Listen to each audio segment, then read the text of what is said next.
Yeah, yeah. Okay, so last time we were talking about the intellectual judgments. You remember what they are? The intellectual judgments.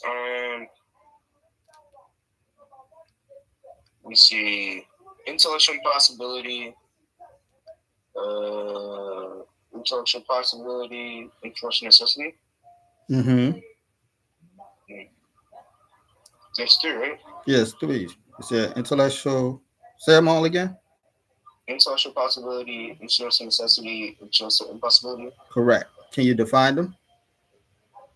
Uh, Intellectual necessity is something that's like needed that the mind recognizes. Intellectual impossibility is something that the mind deems impossible, Okay. and intellectual possibility is something the mind deems possible. Okay. Yeah, that's summarized. I would say. Uh, okay. I got a little, mashallah, what you call it. Uh, oh, it's not in here. Hold on. It's in. I gotta turn on my thing this week, so I better check it. Okay, let's see. I think it's this one. No, it's this one. Nope. No, here it is. Okay, so I have a little what you call uh book I was working on, whereas I summarized this in there. So going outside of the book that we're taking, I'm talking about this particular thing right here. So I'm gonna read that off to you, and then we're gonna get back into the book. Okay, so I have the intellectual judgments. Uh, As we have alluded to the intellectual judgments previously, we found it most appropriate to elaborate upon them before proceeding. The intellectual judgments are three: the intellectual necessity, the intellectual possibility, the intellectual impossibility.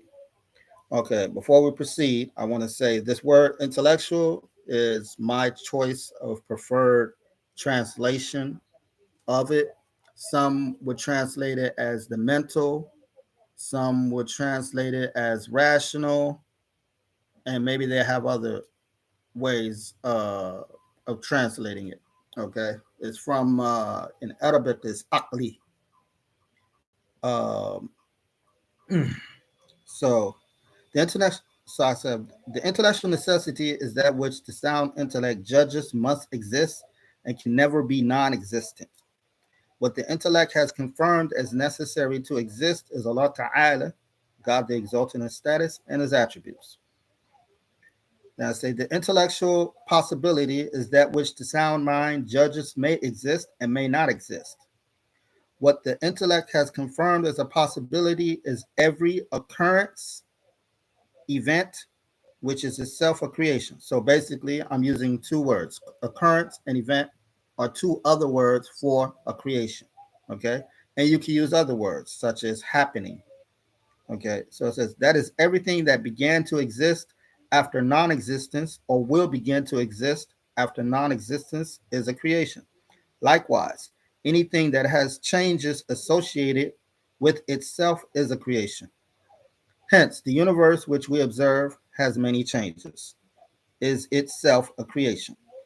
The universe has a beginning that we did not observe, but the variant changes that we observe are abundant evidence that it has a beginning that the ancient philosophers who believed that it was eternal without a beginning didn't consider.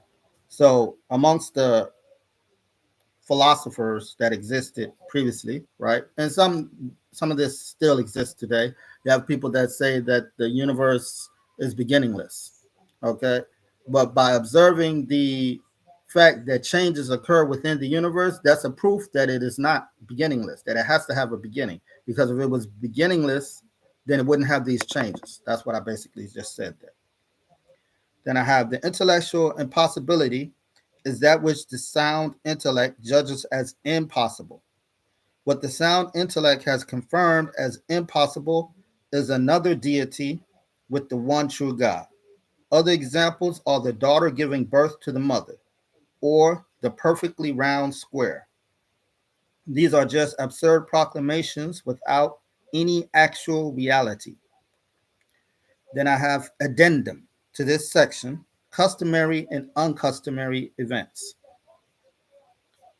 So I redefine, or I'm after that I have a I'm going back into the intellectual possibility. So I say the intellectual possibility. I say the intellectual possibility refers to what the mind can accept the potential existence of at one time or non-existence of at another time. All of the creations are in this category, which can be subdivided into the following two. So now I'm breaking down that the intellectual possibility can be subdivided into two further categories.